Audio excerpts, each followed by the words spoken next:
नमस्कार, स्वागत आहे तुमचं एका नव्या व्हिडिओमध्ये.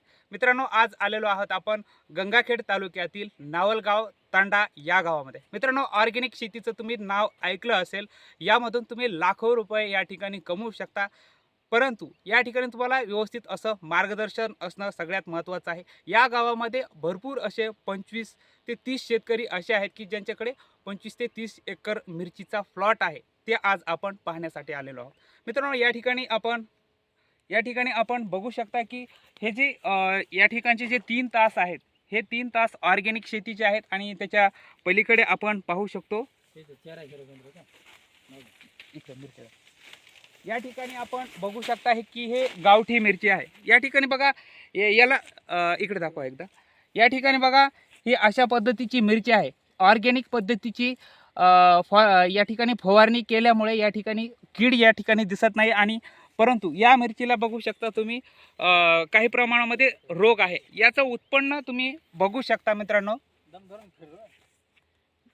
इकडे मित्रांनो, याचं जे उत्पन्न आहे ते एकरी जवळपास 200 क्विंटल मिरचीचं उत्पन्न आपल्याला सांगितलं जातं. परंतु आपण वास्तविकता जे आहेत, जे यांना जे मार्गदर्शन करणारे शेख साहेब आहेत, त्यांच्याशी आपण मिळून मार्गदर्शन आणि चर्चा करणार आहोत की कशा कशा पद्धतीचं जे नियोजन आहे, हे नियोजन त्यांनी लावलेलं आहे. आणि आपल्याला सुद्धा हे जर मार्गदर्शन हवं असेल तर मी त्यांचा तुम्हाला मोबाईल नंबर डिस्क्रिप्शनमध्ये या ठिकाणी देऊ शकतो आणि तुम्ही त्यांच्या थ्रू मार्गदर्शन या ठिकाणी घेऊ शकता. आपण पूर्ण या ठिकाणी मिरचीचा प्लॉट आज आपण या ठिकाणी पाहणार आहोत. या ठिकाणी तुम्ही बघू शकता अशा पद्धतीची सुंदर जी मिरची आहे, ही या मिरचीची जी काही लागवड आहे, किती दिवसापूर्वीची लागवड आहे? हां, म्हणजे जुलै महिन्यामध्ये कदाचित हे लागवड केलेली असावी. आपण प्रत्यक्ष शेतकरी यांना भेट घेऊन शेतकरी यांची भेट घेऊन आपण या ठिकाणी पूर्ण माहिती या ठिकाणी घेणार आहोत. अशा प्रकारे मित्रांनो, तुम्ही व्हिडिओमध्ये शेवटपर्यंत राहायचं आहे. फक्त आपण चला तर आपण या ठिकाणी जे काही आपल्याला मार्गदर्शन करणारे शेख साहेब आहेत, त्यांच्याकडे आपण एकदा भेटून त्यांच्याशी चर्चा आणि मुलाखतीद्वारे तुमचे मार्गदर्शन या ठिकाणी करण्यासाठी आपण या ठिकाणी उत्सुक असाल. या ठिकाणी चला तर आपण भेटूया त्यांना. तर मित्रांनो, या ठिकाणी बघा, जे काही ऑर्गॅनिक शेतीला आपल्याला जे काही गाईडलाईन ज्यांच्या मार्गदर्शनाखाली जवळपास किती एकर सर? 35 एकर शेती जी आहे मिरचीची, जे ऑर्गॅनिक शेतीचा आपण प्रोडक्ट म्हणतो, यांना जे मार्गदर्शन आहे, जे आपले शेख साहेब आहेत, यांच्या थ्रू आपल्याला जे काही मार्गदर्शन मिळेल हे आपण या ठिकाणी सगळं ऐकून घ्यायचं आहे. आणि कशा कशा पद्धतीची या ठिकाणी शेती केली जाते. या ठिकाणी आपण ऑर्गॅनिक शेतीचं फक्त नाव ऐकून आहेत, परंतु आज आपण प्रत्यक्ष काही जे काही पूर्ण सारांश आहे, जो काही आढावा आहे, हा आढावा आपण या व्हिडिओमध्ये घेणार आहोत. तर शेख साहेब आपल्याला या ठिकाणी पूर्ण शेतकऱ्यांना जे काही मार्गदर्शन आहे, हे मार्गदर्शन या ठिकाणी तुम्ही करावं. नमस्कार. शेख बाबू मी आम्ही नाहा तालुका पालम जिल्हा परभणी इथला रहिवासी आहे. आणि पहिल्यांदाच आम्ही G4 गौरी व्हरायटी ही जी एक्सपोर्ट क्वालिटी जी मिरची तयार होती ती आपल्या भागात होऊ शकते का, याचं बऱ्याच वेळेस ऐकण्यात होते की बाबा एक्सपोर्ट होतं, पण नक्की काय एक्सपोर्टमध्ये आपला माल चालतो का नाही, किंवा आपली शेती त्यासाठी योग्यरित्या आहे का नाही, हे चाचपणी करणं फार गरजेचं होतं. किंवा मग प्रत्यक्षात इथं राबवता येतं का, तर आम्ही थोडंसं धाडस करून पहिल्या ट्रममध्ये आम्ही खरीप 2023-24मध्ये जवळपास 32 एकरवर आपण मिरचीची लागवड केली आहे, जी G4 गौरी म्हणून व्हरायटी आहे. आणि ह्याची लागवड ही पूर्णपणे जैविक पद्धतीने केलेली आहे. म्हणजे कोणत्याही प्रकारचं रासायनिक केमिकलयुक्त स्प्रे घेतलेला नसताना सुद्धा आज रोजी आपला प्लॉट एकदम व्यवस्थित आहे. आणि तुलनात्मक आपण दोन्ही व्हरायटी आपण एकत्र लावल्या आहेत. साधारण आपल्या भागामध्ये अंकुर असेल 21 930 असेल, किंवा सेलम असेल, ह्या नॉर्मल व्हरायटी आपल्याकडे चालतात. पण G4 व्हरायटी चालतात का नाही, हे काही शेतकऱ्यांना शंका होती की बाबा G4 मिरची आपल्या भागात येऊ शकत नाही, किंवा ह्या जमिनीला तग धरते का नाही. ह्याच्यासाठी आम्ही काय केलेलं आहे की प्रत्येक शेतकऱ्याला थोडा थोडा भाग G4चा पण दिलेला आहे. तर इथं आपण पाहू शकतात की साधारण जे आपण रेग्युलर व्हरायटी लावली जाते ती 21 आहे. इकडे दाखवा एकदा.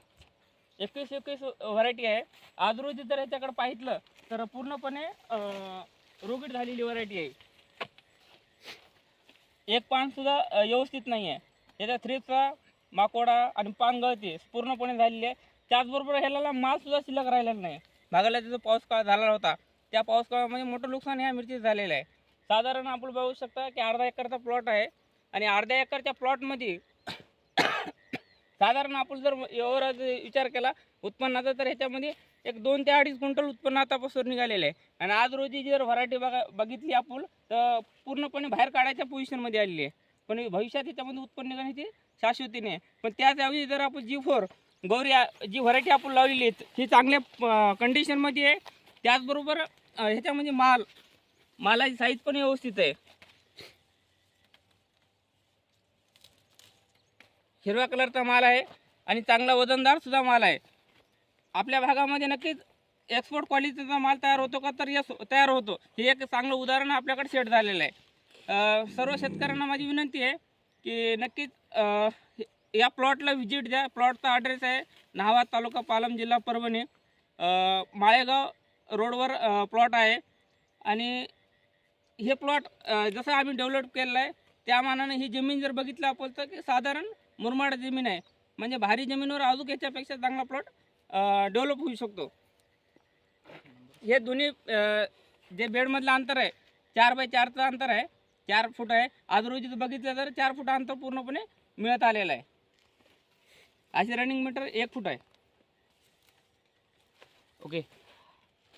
तर मित्रांनो या ठिकाणी बघा शेख सरांनी अतिशय छान पद्धतीने या ठिकाणी आपल्याला माहिती दिलेली आहे. तर मी आपण शेख साहेबाला आपल्या जे काही मनातील डाऊट आहेत हे डाऊट तुम्ही मला कॉमेंट्समध्ये विचारू शकता. जे काही माझ्या समजा मनामध्ये डाऊट आहेत हे मी सरला या ठिकाणी विचारू इच्छितो. सर ह्याचं एकरी उत्पादन किती आहे? साधारण 200 क्विंटल एकरी उत्पन्न होणं आवश्यक आहे. 200 क्विंटल. 200 क्विंटल तर आपल्या भागामध्ये शेतकऱ्यांनी आतापासून 150 क्रॉस केलेला आहे उत्पन्नामध्ये. बरं याची काय विक्रीची हमी? विक्रीचे आम्ही आपलं पाथरीला आपलं कलेक्शन सेंटर केलेलं आहे आणि कलेक्शन सेंटरहून बाहेर एक्सपोर्टला माल जातो. एअर हाऊस आहे तिथं, कूलिंग व्यवस्था आहे. त्याच्यामुळे हे साधारण माल साधारण टेम्परेचरला बी हे 15 दिवस राहू शकतं आणि कूलिंग व्यवस्थेमध्ये हे 1.5 महिना माल टिकू शकतो. बरं याचा काय हमी भाव वगैरे काय आहे का? आपण 2 प्रकारे हमी भाव देतात शेतकऱ्यांना. एक मार्केट रेट प्रमाणे आणि एक हमी भावाने. मार्केट रेट प्रमाणे जर म्हणलं तर जे काही आपलं मार्केट चालतं त्या हिशोबाने भाव कमी जास्त होऊ शकतात. आणि फिक्स रेटमध्ये 45 ते 50 या रेंजमध्ये आपण त्यांना हमी भाव देतात. 45 ते 50 ह्याच्यासाठी की ज्या शेतकऱ्यांना अंतर लांब पडतं त्याला आपण थोडंसं भाव वाढून देतो. अच्छा अच्छा. बरं एकंदरीत समजा 200 क्विंटल म्हणले तुम्ही, ह्याचं उत्पन्न समजा पैशामध्ये किती होतं अंदाजे? एक 7 लाखापासून जातं उत्पन्न एकरी. तर बघा मित्रांनो अशा प्रकारे तुम्ही जर शेती केली एक फक्त महत्त्वाचं आहे काय आपला ट्रोटचा खर्च यासाठी सामूहिक शेतकरी आहेत या शेतकऱ्यांना एकम यांच्यासारखे जे यांच्या करू आणि सर तू मोबाईलला चालू या नंबरला या ठिकाणी स्क्रीन सेल आणि या नंबरला जर काय जी असे जर परभणी किंवा बाहेरची आता त्या ठिकाणी तुम्हाला मागू शकतात ज्या ठिकाणी पाहिजे या स्थळी येऊ शकतात. परभणी असेल तिथं तुम्ही हे साहेब येऊ या ठिकाणी सोबत 2-4 शेतकरी सुद्धा आलेले आहेत की बघण्यासाठी ऑर्गॅनिकचा. तर आपण या शेतकऱ्यांची सुद्धा या ठिकाणी थोडं 1-2 मिनिट चर्चा करूयात. तर तुमचा काय परिचय?